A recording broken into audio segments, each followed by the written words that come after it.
December 18th, 1944. 0730 hours. Bastogne perimeter, Belgium. Corporal Eddie Nowak crouches in the loader's position of a 76mm Sherman, watching through his periscope as a Tiger tank emerges from the tree line 400 yards distant. His gunner, Sergeant Bill Morrison, has already identified the threat. The commander, Lieutenant James Parker, has already given the order to hold fire. They are outmatched. Everyone knows it. A Tiger's frontal armor is 4 inches of hardened steel angled at 12 degrees. The Sherman's 76mm gun can penetrate 2.8 inches at 500 yards under perfect conditions. These are not perfect conditions. The ground is frozen. The air is dense with moisture. The propellant in their shells has been sitting in sub-zero temperatures for 3 days. But Eddie Nowak is about to do something that will change how American tank crews fight for the rest of the war. Something so simple, so obvious in retrospect, that officers will later wonder why nobody thought of it before. He is going to load the gun backward, not the entire shell, just the sequence. And in 3 seconds, he will turn a defensive weapon into an ambush predator. If you're enjoying this deep dive into the story, hit the subscribe button and let us know in the comments from where in the world you are watching from today. But I am getting ahead of myself. To understand what Eddie did and why it mattered, we need to go back to the fall of 1944, when American tank crews were learning a brutal lesson about the difference between industrial production and battlefield superiority.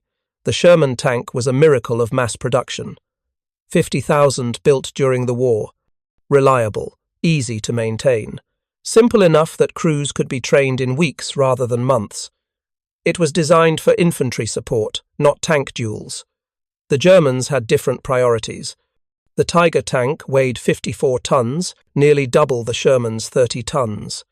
Its 88mm gun could penetrate a Sherman's frontal armor at 2,000 yards. A Sherman had to close to under 300 yards to have any chance of penetrating a Tiger from the front. And closing that distance meant crossing an open killing field while the Tiger fired at leisure. By October 1944, American crews had developed a grim calculus. It took 5 Shermans to kill 1 Tiger. 4 would die in the process. This was not speculation. This was documented tactical doctrine. Armored Force Headquarters in Fort Knox had studied the combat reports from Normandy, from Lorraine, from the Siegfried Line. The numbers were consistent and horrifying. The Tiger's advantage was not just armor and firepower, it was psychological. When a Sherman crew spotted a Tiger, they knew their odds of survival had dropped to roughly 20%. That knowledge affected everything. Reaction times, decision-making, the willingness to advance. German tank commanders understood this. They used it. A single Tiger could pin an entire American armored column simply by being visible. The threat was often more effective than actual combat. Crews would wait for air support, for artillery, for anything rather than engage directly. But in the Ardennes forest in December 1944, air support was grounded by weather. Artillery was overwhelmed, and American tank crews found themselves in close-quarters combat where every engagement was a knife fight. Eddie Nowak was 22 years old. He had grown up in Cleveland, working in his father's machine shop before the war. His hands knew metal the way a pianist's hands know keys, the feel of cold steel, the weight distribution of different alloys, the way temperature affected material properties. When he trained as a loader at Fort Knox, the instructors taught him the standard sequence. Take shell from ready rack, confirm type with gunner, load in smooth, motion, slam breech, tap commander's leg to signal ready, fire, reload. The sequence took experienced loaders between 5 and 7 seconds. Eddie could do it in 4.2 seconds. He had timed himself. The training manuals emphasized speed above all else. Fire first, fire fast, fire often. Volume of fire would overcome armor disadvantages, except it did not. Not against Tigers, not against Panthers, not against anything with armor thick enough to shrug off 76mm shells. The 76mm gun was an improvement over the original 75mm Sherman armament. It had been rushed into service after Normandy, when crews reported that the 75 was completely inadequate against German heavy armour. The 76 could penetrate roughly 20% more armour. This sounds significant until you realise it still could not penetrate a Tiger frontally at combat ranges. American ordnance officers knew this. They had studied the metallurgy, they had run the calculations. Tungsten core armour-piercing shells could improve penetration, but tungsten was desperately needed for machine tools. Standard armour-piercing shells used hardened steel cores. High-explosive shells were designed for soft targets. Crews carried both types. The standard load for a 76mm Sherman was 71 rounds, 40 armour-piercing, 20 high-explosive, 11 white phosphorus for marking targets and creating smoke screens. The rounds were stored in racks throughout the tank's interior, some in the turret, most in hull sponsons below the turret basket. This arrangement meant the loader had to know, instantly, where every round type was located. Eddie Nowak had memorized his tank's loadout on his second day with the crew. He knew that armour-piercing rounds were in the right sponson, high explosive in the left, white phosphorus in the ready rack behind the gunner. He could reach for any round type in the dark. This was not exceptional. This was standard for good loaders. What Eddie noticed, what kept him awake at night in their assembly area near Bastogne, was something else entirely. The armour-piercing rounds and high-explosive rounds had different ballistic characteristics. The armour-piercing shells were heavier. They flew flatter trajectories. The high-explosive shells were lighter. They dropped more at range. Gunners had to adjust their aim depending on which round type was loaded. This was normal. Every tank crew in every army understood this. But Eddie began thinking about it differently. What if the round type could be a tactical decision, not just a targeting decision? What if you could use the characteristics of one round to set up the use of another? The standard engagement doctrine against heavy German armour was straightforward, close to minimum safe range, fire armour-piercing rounds at weak points, tracks, lower hull, rear engine compartment. If you could not penetrate frontally, manoeuvre, for side or rear shots. This required multiple tanks working in coordination. One tank drawing fire while another flanked. It worked in training. It worked on tactical maps. It rarely worked in the frozen forests of Belgium in December 1944, where visibility was measured in yards, where roads were narrow, where there was no room to manoeuvre, where you rounded a corner and found yourself face to face with 54 tons of German steel that could kill you before you could traverse your turret. Eddie's crew had survived 3 encounters with German heavy armour in the first 2 days of the Bulge. They survived by retreating, by using smoke, by letting other tanks take the hits while they withdrew. Lieutenant Parker was not a coward. He was a realist. He had seen what happened to crews that tried to stand and fight. On December 17th, they watched a platoon of 4 Shermans engage 2 Tigers near Longville. The engagement lasted 4 minutes. All 4 Shermans burned. 1 Tiger was immobilized with track damage. The other Tiger pulled back with no visible damage. 8 American tankers died. 32 more became casualties trying to escape their burning vehicles. That night, Eddie sat in the snow behind their tank, cleaning the 76mm shells with a rag. The shells had picked up condensation. Moisture could affect the propellant, could cause misfires. He wiped each shell carefully, checking the brass casings for cracks, examining the projectiles for damage. Bill Morrison, the gunner, sat next to him. Bill was 31, old for a tanker. He had been a machinist in Detroit before the war. He understood metallurgy. He understood that their guns simply could not defeat Tiger armour frontally. "We need tungsten rounds," Bill said. It was not the first time he had said it. Or, "We need better doctrine." Eddie held an armour-piercing round in one hand, a high-explosive round in the other. The weight difference was noticeable. The armour-piercing round felt denser, more compact. The high-explosive round felt hollow, which made sense because it was hollow. The explosive filler took up space that the armor-piercing core filled with solid steel. "What if," Eddie said slowly, "we did not try to penetrate frontally?" "That is the doctrine," Bill replied. "Flank them. Get side shots." "No," Eddie said. "I mean, what if we made them turn around?" Bill looked at him. "How?" Eddie explained his idea. It took 10 minutes.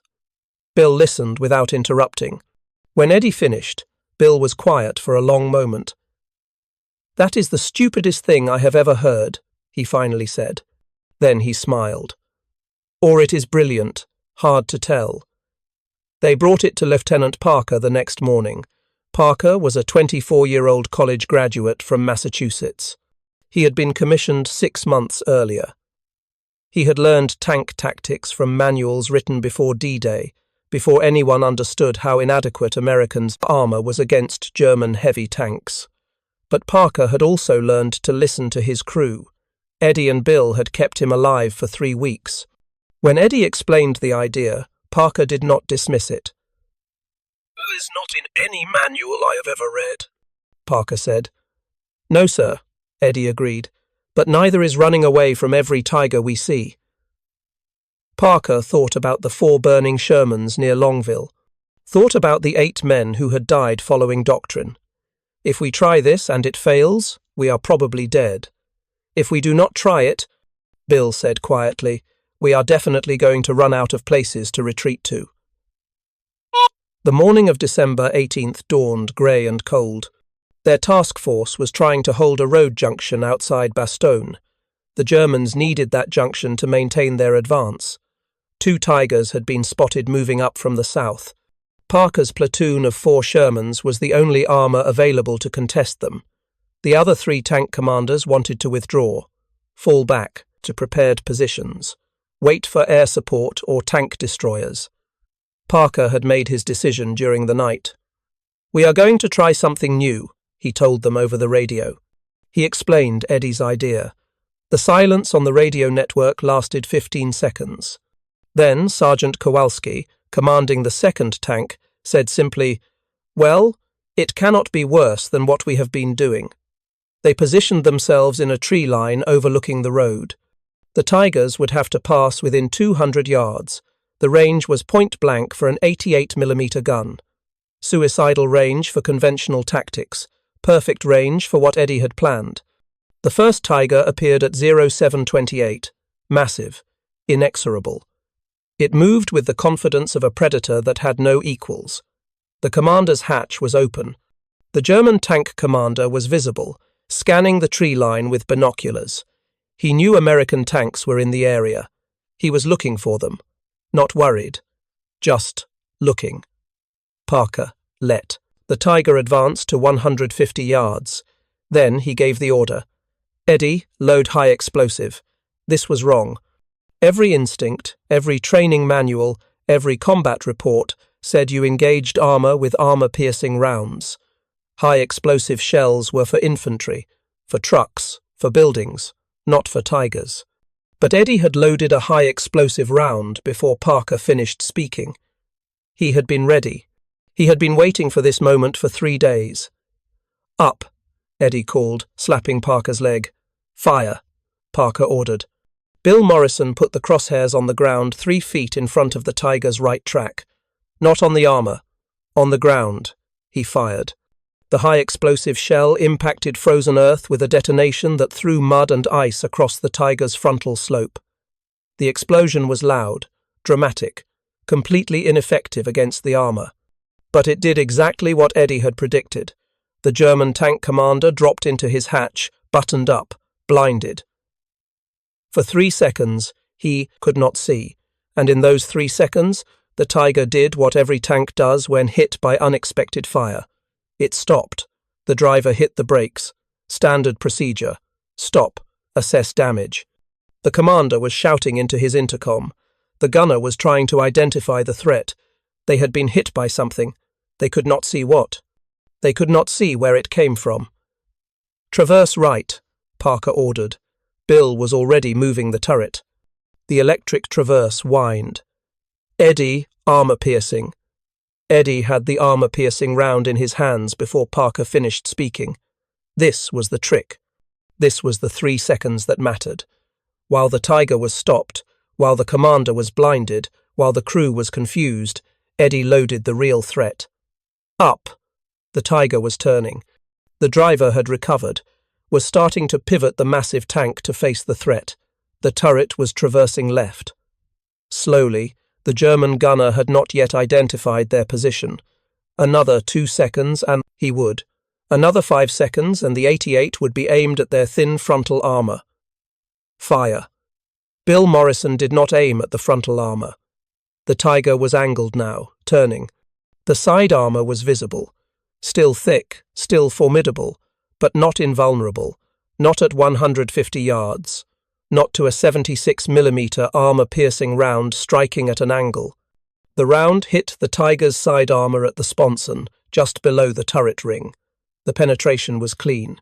The hardened steel core punched through 3 inches of armor plate and detonated inside the fighting compartment. What happened next took 4 seconds. The German ammunition stored in racks along the Tiger's interior exploded, not all at once. In sequence, one round cooking off triggered the next. The Tiger did not brew up slowly like Shermans sometimes did. It exploded. The turret lifted 3 feet off the hull on a pillar of flame and smoke. Hatches blew off. The long 88mm barrel pointed at the sky. The second Tiger, 200 yards behind the first, had seen everything, had watched the high-explosive round impact, had watched his lead tank stop, had watched the second shot kill his companion. The second Tiger commander understood immediately. Ambush, multiple tanks, prepared positions. He did what Tiger tactics dictated. He reversed. Fast. The massive Maybach engine roaring. Tracks chewing frozen ground. A Tiger could reverse as fast as it could advance. The Germans had learned that lesson on the Eastern Front.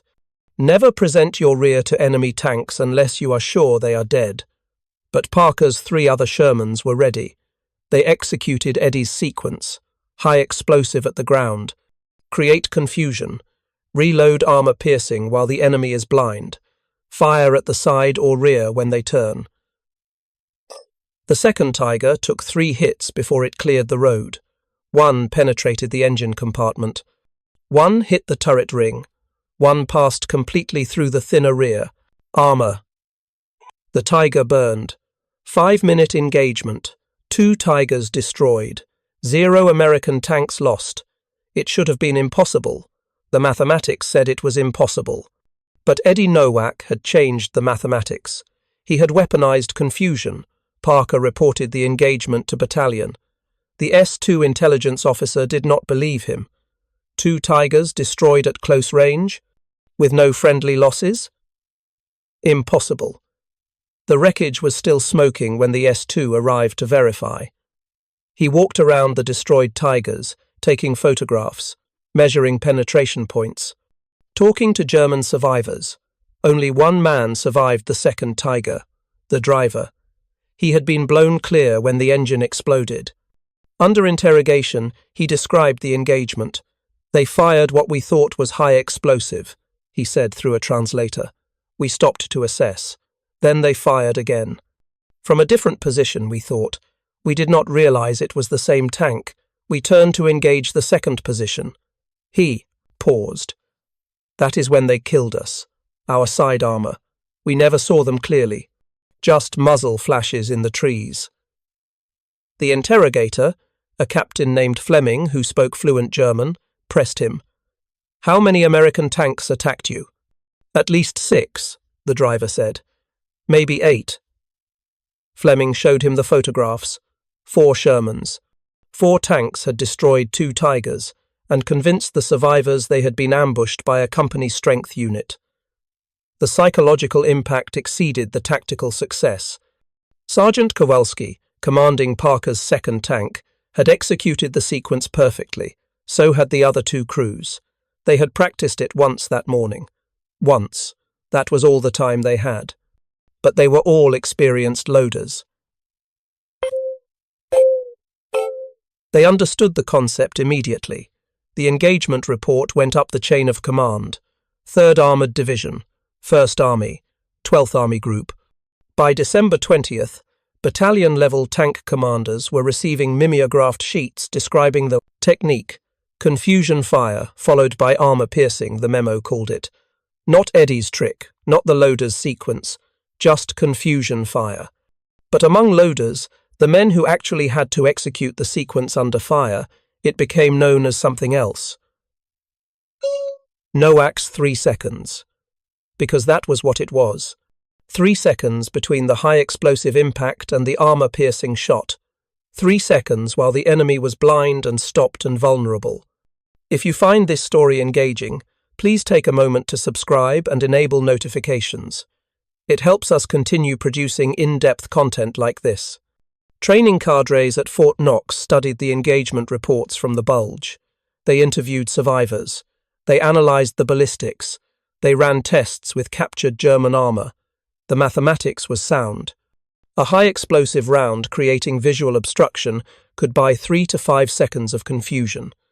5 seconds was enough to reload, enough to aim at a different point, enough to strike side or rear armor instead of impenetrable frontal plate. The technique spread through the European theatre like wildfire, not through official doctrine. Through crew chiefs and loaders talking to other crew chiefs and loaders. Through tankers sharing tricks over coffee in maintenance depots. Through the informal network of men who fought the actual war while officers wrote the manuals. By January 1945, 3rd Armored Division reported a 15% increase in successful engagements against German heavy armor. 7th Armored reported 22%. The numbers varied by unit, by terrain, by the skill of individual crews. But the trend was undeniable. American tanks were winning fights they should have lost. The German response was predictable and too late. Tactical bulletins warned tank commanders about American confusion fire tactics. Do not stop when hit by high-explosive shells. Maintain speed. Return, fire immediately. But human instinct was hard to tend. Override. When you are hit, you stop. You check damage. You prepare to bail out if the tank is brewing up. Those 3 seconds of instinct had become fatal. Eddie Nowak never received a medal for his innovation.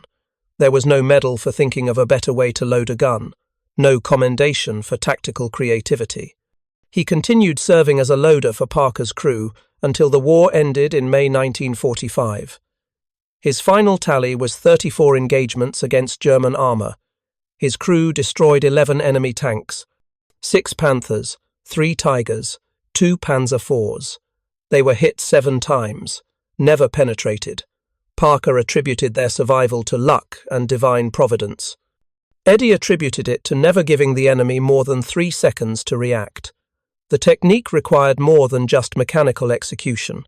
It required reading the battlefield, understanding when to use it, when conventional tactics would suffice. Eddie and Bill Morrison spent hours discussing the variables.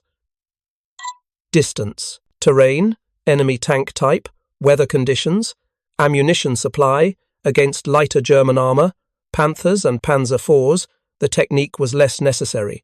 A 76mm gun could penetrate their side armor without elaborate deception. But against Tigers and King Tigers, the technique became essential. The psychological component was as important as the ballistic component. The high-explosive round did not need to damage the enemy tank. It only needed to create doubt. Staff Sergeant Michael Chen of 3rd Armored Division understood this instinctively.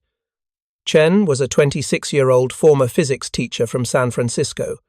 He had been interned at Manzanar with his family in 1942, released to join the 442nd Regimental Combat Team, transferred to Armored Forces in 1944 when the Army desperately needed experienced soldiers.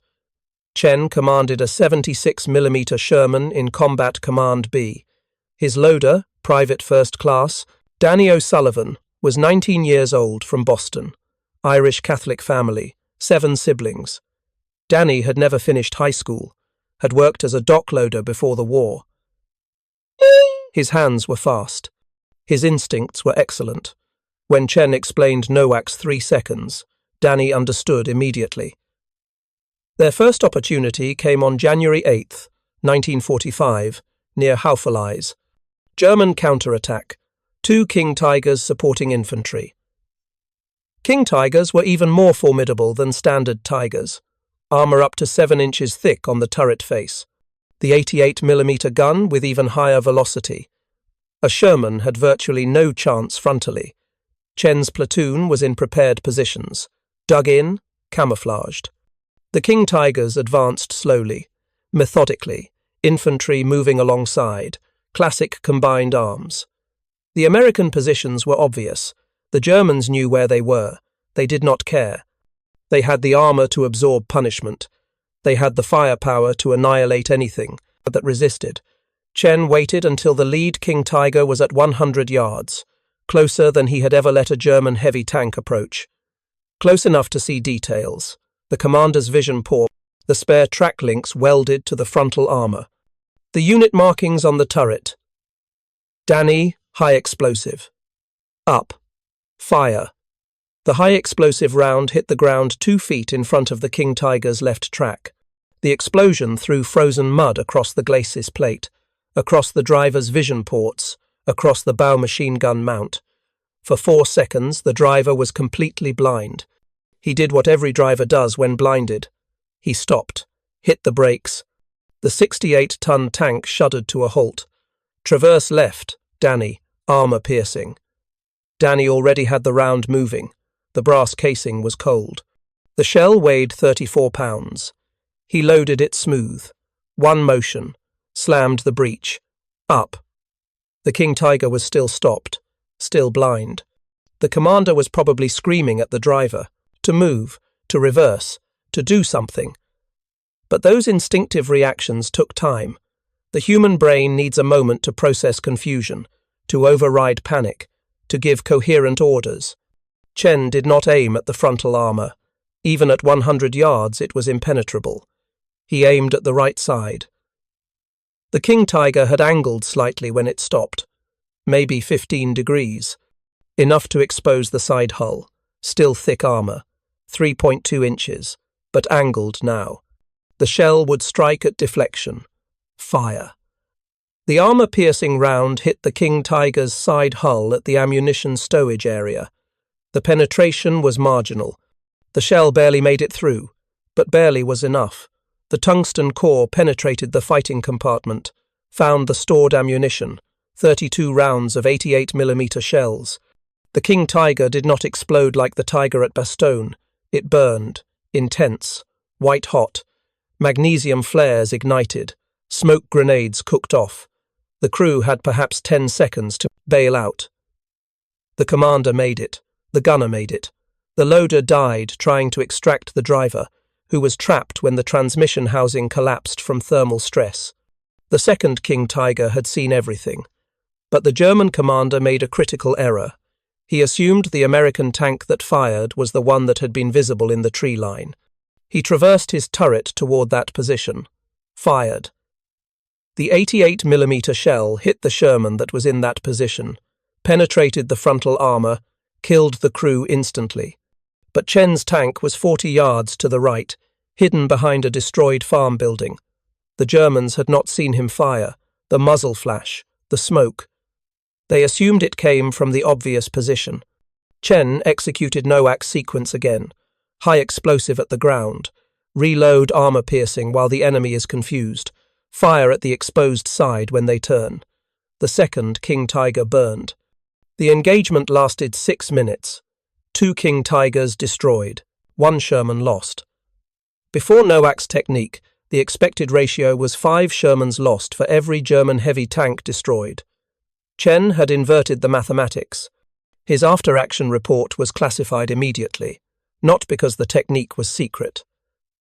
By January 1945, hundreds of American crews were using variations of it.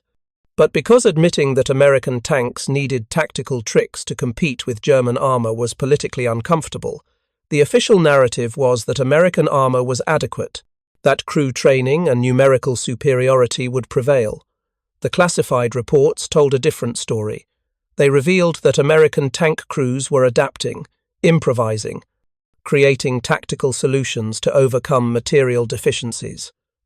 Eddie Nowak's 3 seconds was only the most dramatic example. Crews were developing dozens of small innovations, better camouflage techniques, improved communication procedures, ways to coordinate multiple tanks to create crossfires. The loader's role evolved throughout the war. In early Shermans with 75mm guns, loaders were simply ammunition handlers, fast hands, strong backs, but with the 76mm gun and the proliferation of different ammunition types, loaders became tactical decision-makers. They needed to anticipate what round would be needed next, needed to understand the gunner's thought process, needed to read the battlefield through sound and vibration. Private First Class Robert Jang of 9th Armored Division exemplified this evolution. Jang was a 23-year-old from Los Angeles. His parents ran a grocery store. He had been studying mechanical engineering at UCLA when the war started. He volunteered for armored forces because, as he told his parents, tanks were just machines. He understood machines. Jang's crew encountered a Tiger on January 24th near St. Vith. Textbook engagement. Tiger at 300 yards. Hull-down position behind a stone wall. Only the turret visible. Frontal engagement impossible. The standard doctrine was to call for artillery, for air support, for tank destroyers with 90mm guns, but none were available. Jang's platoon was screening a withdrawal. They had to hold the Tiger in place for 20 minutes while infantry pulled back. Jang's gunner, Corporal James Little, was a farm boy from Iowa. He understood patience, understood waiting for the right moment. "Bobby," Little said, using Jang's nickname, "we cannot hurt him frontally, cannot flank him. He is dug in perfect." Jang was thinking. The Tiger commander knew they were there, was watching them, waiting for them to do something stupid, to advance into killing range, to expose themselves. "What if we make him think we left?" Jang said. They backed their Sherman into a depression, hull down, only the turret visible from the Tiger's position. Then they waited. 5 minutes, 10 minutes. Jang watched through his periscope. The Tiger did not move. 15 minutes. Jang saw movement.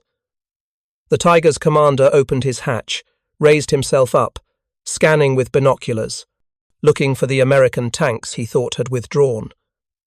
"Load high explosive," Little ordered. Jang had it ready. The Tiger commander was exposed, head and shoulders visible. The high explosive round was not for the commander. It was for the ground next to the Tiger. Create confusion, create smoke, make the commander button up, make him blind, up, fire. The high explosive round hit 20 feet from the Tiger, too far to damage. Close enough to panic, the German commander dropped into his hatch. Fast, the Tiger's engine roared. The tank lurched forward, out of its hull-down position. The commander was trying to withdraw, trying to get behind better cover. But in moving, the Tiger exposed its side. For 6 seconds, while it cleared the stone wall, the entire side hull was visible. Jang already had the armor-piercing round loaded. Up. Little put the crosshairs on the Tiger's side sponson, the same shot that had killed Tigers at Bastogne, at Hofelize, at 24 other engagements across the bulge. Fire. The Tiger stopped moving. Smoke poured from the engine compartment. The penetration had hit something critical. Fuel lines, hydraulic systems. The crew bailed out, running. The Sherman held its fire. The American tank crews had learned that burning vehicles were more psychologically effective than destroyed ones. A Tiger burning in the middle of a road-blocked traffic created fear, made other German crews hesitate. By February 1945, German tank commanders were receiving specific warnings about American deception tactics. Beware high-explosive rounds followed by armor-piercing. Do not stop when hit by high explosive unless damage is confirmed. Maintain speed and return fire immediately. The warnings were too late and too theoretical. Human instinct overrode training.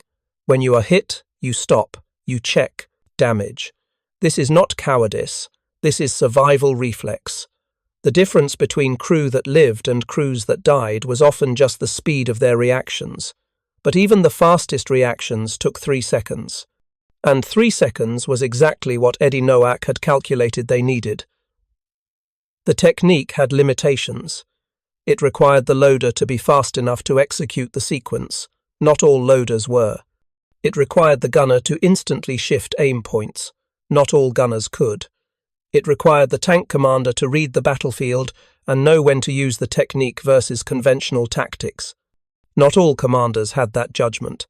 But when executed properly by trained crews who understood the psychology and ballistics, it was devastatingly effective. Post-war analysis of combat reports from December 1944 through May 1945 showed that Sherman crews, using some variation of Nowak's technique, achieved kill ratios of approximately 2-to-1. Against German, heavy armor. This was a complete inversion of the early war ratios. The statistical evidence was undeniable, but the army never officially acknowledged it, never incorporated it into training manuals, never credited Eddie Nowak or any other individual. Why? Because admitting that American tanks needed tactical tricks to compete with German armor was politically impossible in 1945. The public narrative was that American industrial might and crew quality defeated German technical superiority. The truth was more complex. American crews won because they adapted, because they innovated, because men like Eddie Nowak thought about problems that were not in their job description and found solutions that saved lives. Lieutenant Colonel William Tucker of 3rd Armored Division's Maintenance Battalion understood this better than most staff officers. Tucker was a 42-year-old career officer. He had served in the cavalry before mechanization, had watched the army transition from horses to tanks, had seen how institutional resistance to change could kill soldiers. In March 1945, Tucker wrote a comprehensive report on tank crew innovations during the Bulge. He documented Nowak's technique, documented 24 other tactical adaptations, documented how crews modified equipment, how they shared information through informal networks, how they developed solutions faster than the army could write doctrine. Tucker's report concluded with a recommendation. The army should systematically collect tactical innovations from combat crews, should test them, should incorporate successful techniques into official training, should reward innovation instead of punishing deviation from doctrine. The report was filed and forgotten, not because Tucker's recommendations were wrong, because they implicitly criticized the Army's existing systems. The institutional Army did not want to admit that privates and corporals were solving problems that colonels and generals had failed to solve, did not want to acknowledge that men with high school educations were outthinking West Point graduates. The cognitive dissonance was too great, but the evidence was overwhelming. When Tucker's report was finally declassified in 1993, historians realized it contained detailed documentation of dozens of tactical innovations that had never been officially recognized. Nowak's 3 seconds was just one entry in a long list of adaptations that had saved American lives. Eddie Nowak finished the war with his crew intact. Parker's Sherman was hit 11 times. Never penetrated. They attributed this to luck, to good positioning, to the fact that German armor quality declined as the war progressed. But luck favors the prepared, and Eddie's 3 seconds gave them preparation time when it mattered most. In April 1945, Parker's crew participated in the liberation of a forced labor camp near Leipzig. The prisoners were skeletal, barely alive. Eddie had seen combat, had seen men die in burning tanks, had seen civilian casualties from artillery, but nothing prepared him for the camps, for the systematic industrialized cruelty. That night, Eddie sat on his Sherman's fender, cleaning his 76mm shells. Same ritual he had performed every night for 6 months. But now, it felt different. The war felt different. He understood, finally, what they were fighting. Not just German armor, not just military objectives. They were fighting something that had to be destroyed completely, utterly, without compromise. Parker found him there at midnight. "We did good work, Eddie," Parker said quietly. "Your trick. Your 3 seconds. How many crews do you think are alive because you figured it out?" Eddie had never calculated it, never tried to quantify it, but Parker had. Parker kept track of everything. "Conservative estimate," Parker continued. "The technique spread to maybe 300 crews. Each crew probably used it 2 or 3 times. Say 700 successful engagements. If each engagement would have otherwise cost us 2 tanks, that is 1,400 tanks that did not burn. 5,600 crew members who went home instead of dying in Belgium." Eddie stared at the armor-piercing shell in his hands.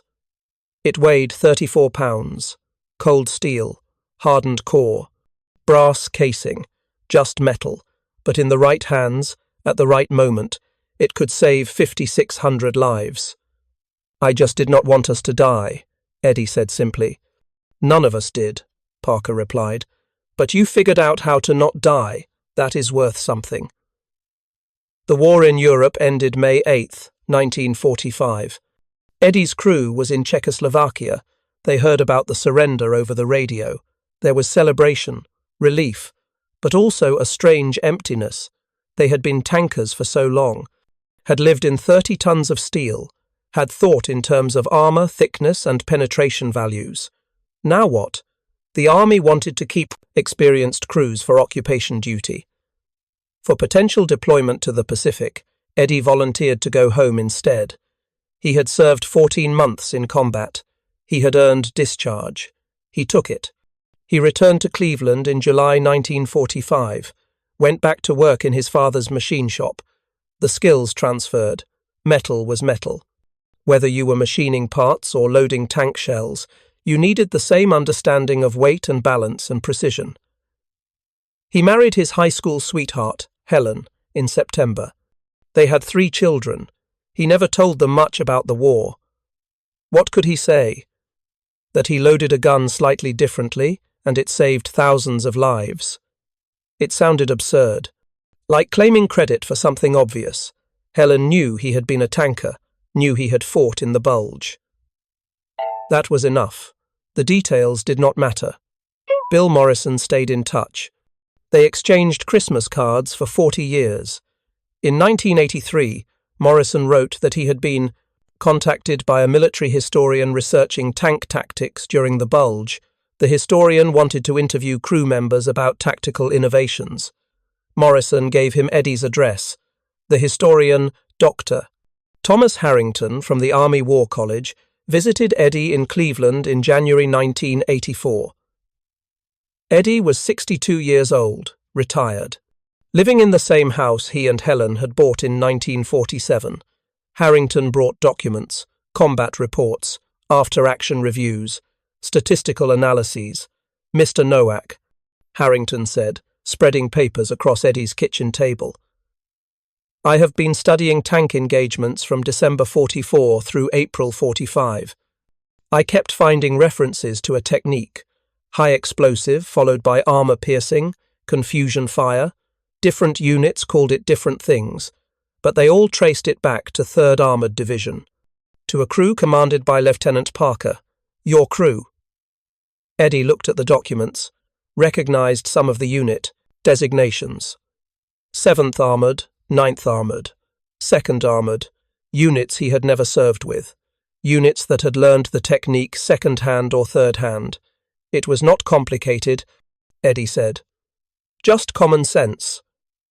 Common sense that saved approximately 1,500 American tank crew members, Harrington replied. By my calculations, based on kill ratio improvements in units that adopted the technique versus units that did not.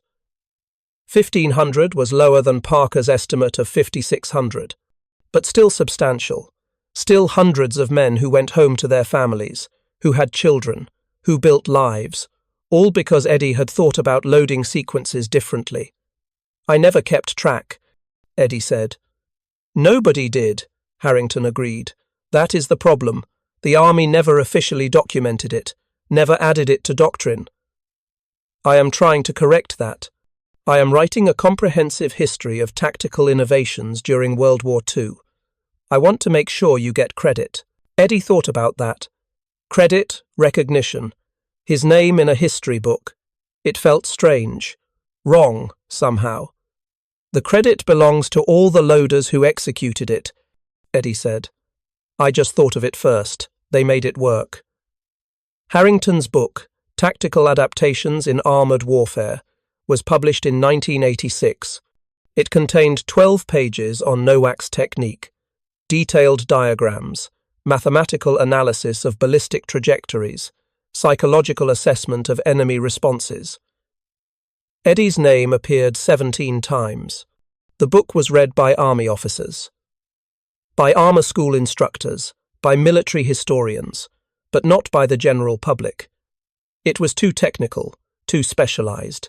Eddie received a few letters from veterans who had used the technique, who thanked him, who said they owed their lives to 3 seconds of confusion. One letter came from a man named Werner Schultz, German. Former Tiger tank commander, Schultz had survived the war, had emigrated to Canada, had become a mechanical engineer. He wrote in careful English, I commanded a Tiger that was destroyed by American Sherman near Bastogne. December 19th, 1944. We were hit by high-explosive round. We stopped to check damage. Then armor-piercing round hit our side. We barely escaped, Schultz continued. For many years I wondered how American crew knew to shoot at ground first. It seemed random, wasteful of ammunition. But reading Dr. Harrington's book, I understand now. It was not random. It was tactic. Very clever tactic. I wanted to tell you that as German soldier, I respect this innovation. It was intelligent use of inferior weapon against superior armor. This is what good soldiers do. They think. Eddie kept that letter until he died. Helen found it in his desk drawer, carefully folded, read so many times the creases were wearing through. The respect of an enemy who understood what Eddie had accomplished meant more than any medal. Eddie Nowak died in December 2003. He was 81 years old. Heart failure. Quick. Painless. Helen had died 2 years earlier. Their children arranged a military funeral, Army Honor Guard, flag folding ceremony, 21-gun salute. The local newspaper ran a brief obituary. World War II veteran, Bronze Star, Purple Heart, survived by 3 children and 7 grandchildren. The obituary did not mention Nowak's technique, did not mention the 1,500 lives saved, did not mention that his innovation had changed how American tank crews fought, because nobody in Cleveland knew. Eddie had never talked about it, had never sought recognition, had just gone back to being a machinist, a father, a husband, a man who understood metal. But at Fort Benning, Georgia, home of the Armor School, there is a small plaque in the Patton Museum. It was installed in 2007 after Harrington lobbied for recognition. The plaque reads, In memory of Corporal Edward Nowak, Loader, 3rd Armored Division. His tactical innovation in ammunition sequencing during the Battle of the Bulge saved an estimated 1,500 American tank crew members. His 3 seconds changed the mathematics of armored combat. The plaque is small. Most visitors walk past it, but armor officers stop. Tank crew members stop. They read it. They understand. In modern armored combat, loaders are trained in tactical ammunition selection. They learn to anticipate not just what the gunner needs now, but what the gunner will need 3 seconds from now, 5 seconds from now. They learn that the sequence of rounds can be as important as the rounds themselves. This is Eddie Nowak's legacy. Not a medal, not a monument, but a principle.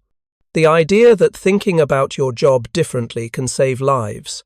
That innovation is not just for officers and engineers. That a 22-year-old loader from Cleveland can change the mathematics of war. The Sherman tank was obsolete by modern standards. Thin armor, inadequate gun, mechanical reliability purchased at the cost of battlefield superiority. But the men who crewed those tanks were anything but obsolete. They adapted. They innovated. They found ways to win fights they should have lost. Eddie Nowak embodied that spirit. He saw a problem. He thought about it. He found a solution. He shared it. He never claimed credit, never demanded recognition. He just wanted his crew to survive. Wanted other crews to survive. The mathematics were simple. Load faster, aim smarter, use psychology and ballistics together. 3 seconds. That was all the time Eddie's innovation needed.